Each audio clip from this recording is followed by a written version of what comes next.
All right, music fans, welcome back. Harmless Dave here, talking real music in real time for some real people out there just like you and just like me. All right, before I get going with this video, I don't have an actual CD to show you, but I have a brand new song, and it's probably going to be, yeah, this isn't working out too good, all right?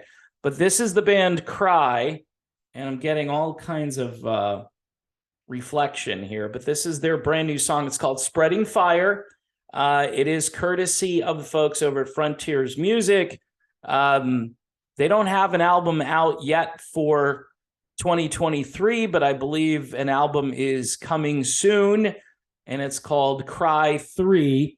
What's cool about this band is they just don't sound like anyone else, but you'll feel comfortable with their music. It sounds like something that could have come from the 1980s, but I would say the production is more modern, but still melodic and interesting. Spreading Fire by Cry.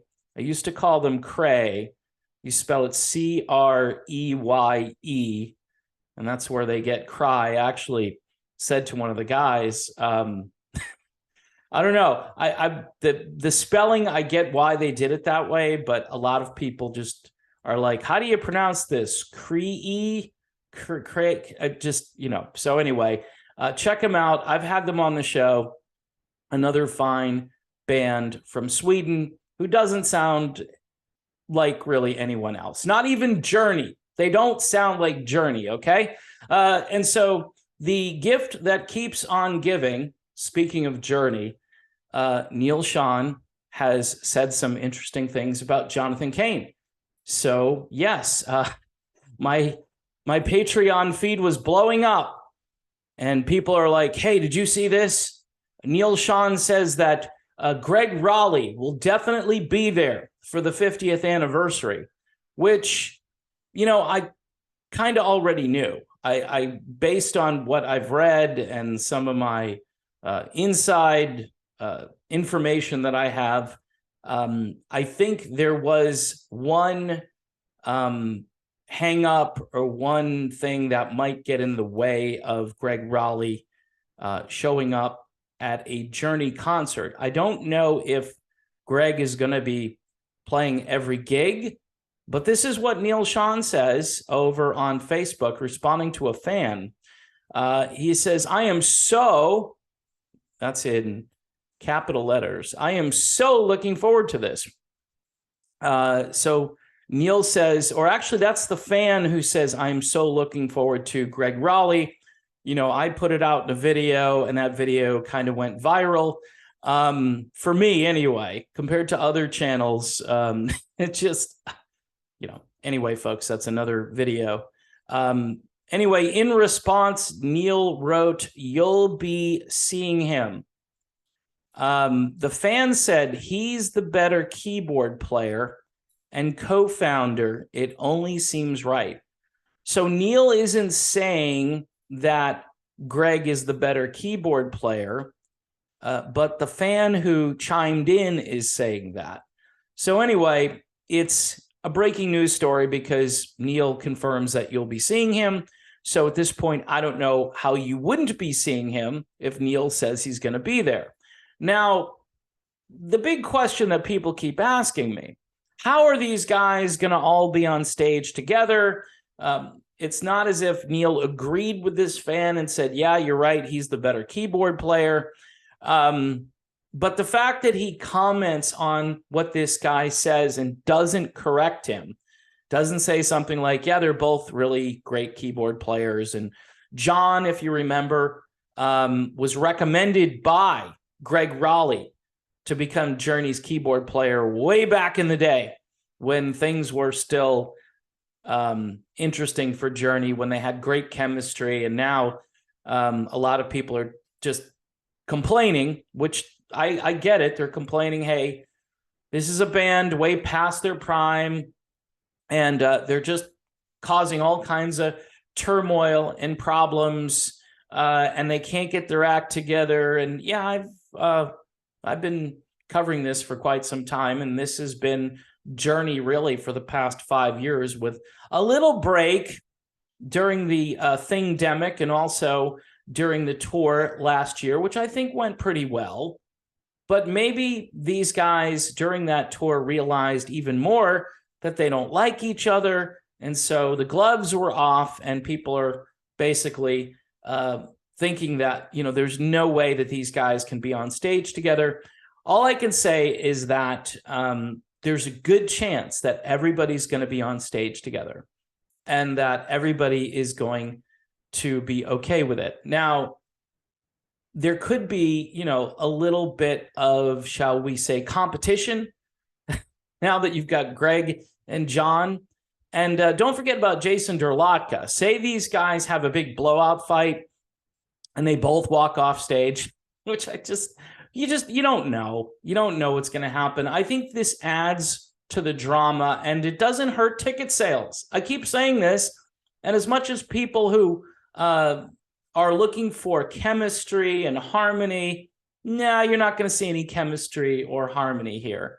You're going to see guys getting up on stage because they know they've got a cash cow, guys who don't like each other. Now, I'm not including Dean Castronovo or Todd Jensen or Arnel.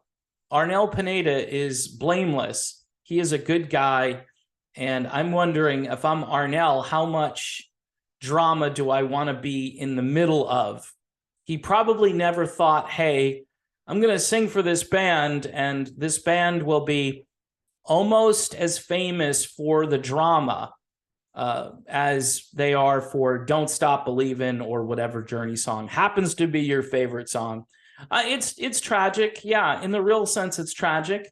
Like I say, it's not so bad for my channel, though, So there's not much else to add to this. People are just wondering, how is this going to work? And it is a big question. And I think the person that people should ask is probably John. So, if John's at an airport again and somebody from TMZ is there, they might want to say, hey, John, how are you going to do this, man? I mean, he's kind of agreeing or not correcting a fan who says that Gregg is a better keyboard player than you. Now, again, this is a rumor. And this has been kind of a long-standing thing that maybe Gregg and John don't like each other all that much. Now, if I were John, I'd be eternally grateful to Gregg for recommending him to be in this band. If I were Gregg, though, I might feel a little empty because I left this band right when their popularity was exploding. But it was those three guys that created Escape and Frontiers and moved the band in a different direction.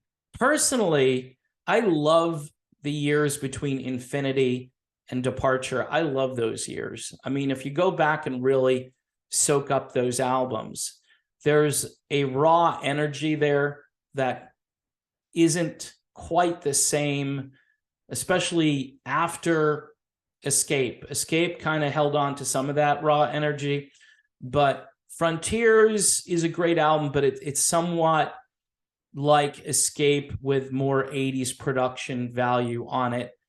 And it doesn't have that raw energy that the band had when Rolie was in there. Rolie always adds this element of classic rock to the Journey sound. And a lot of fans really miss that. And I'm one of them. I'm one of them fans. I would love to see Gregg up there on the Hammond B3. I'd love to see the band do like Walks Like a Lady. I'd like to hear some of these tunes that are still in the memory banks of a lot of people, but aren't on the radio anymore. So yeah, I'm looking forward to seeing Gregg Rolie. And according to Neal Schon, it appears that Gregg is going to be there. So hold on to your hat. Hold on to your tickets too, if you got them, man. So yeah, check them out for sure. That is Journey tickets if you can still get them. And also check these guys out here if my phone does what it's supposed to do here. I don't know if you could see this on screen. It's too much reflection going on here, too much glare. And that's why I like to have the CD, because I can show the CD, but the album isn't out yet. This is Cry. The song is called Spreading Fire. It's from their third album. go listen to it if you have a chance, and go see if you can get some Journey tickets. I'd buy the tickets if I were you, because worst case scenario, you see a great onstage brawl. Best case scenario, you see Gregg Rolie up there and the band getting into, and even Neal hinted at this. Neal said that they'd be playing some different songs if Gregg is in the mix for the 50th anniversary. So I want to hear those different songs. I want to hear some Gregg Rolie vocals. That's what I want to hear. I want to hear Feeling That Way in Any Time, and Gregg and Arnell going back and forth, or even Gregg and Dean. That would be spectacular, like the Journey Through Time thing, which, again, go back and watch that because it's absolutely amazing.